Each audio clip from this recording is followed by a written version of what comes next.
Ir rimti reikalai. Baltrek Šauliai prieš Kauno Ąžuolą ir didelės intrigos rungtynės laukia mūsų šiandien. Kad ir kaip bebūtų keista, bet likus vos 2 turam reguliaraus sezono pernykščių metų nugalėtojai. Baltreksas ir Ąžuolas vis dar nėra užsitikrinę pozicijos ketvertuke.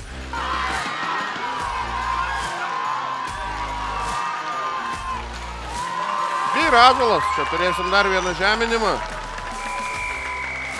Arnas Prielaidas, dar 2 taškai ir 21-0. Užtikrintas kelialapis į top 4. Svarbus bus paskutinės reguliarios sezono rungtynės, kovoje dėl galutinės pozicijos prieš atkrintamąsias. Ką manot?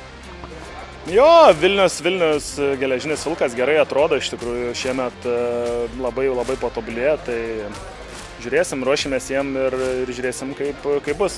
Turėsim dabar 2 savaitės tam pasiruošti, tai laukiam tų rungtynių. Yeah, not the result that we were after. I think we conceded like 3 easy tries through not reacting maybe quick enough, not being alert from a defense point of view. So that put us on the back foot from the start. But still proud of how the players fought back. We never lie down, so happy with the effort.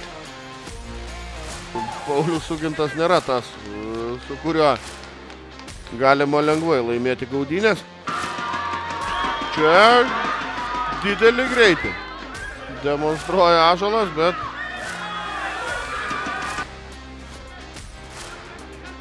ojojoj, kokia Ąžuolo klaida. Ir čia panašu, kad baigėsi visos iliuzijos Ąžuolui.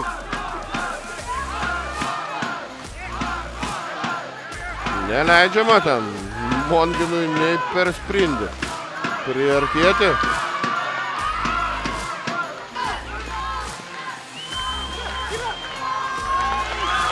Bet ar duos ar neduos, čia šiauliečiai nebeklausia. Guldo dar vieną kamuolį skaitinėme plote.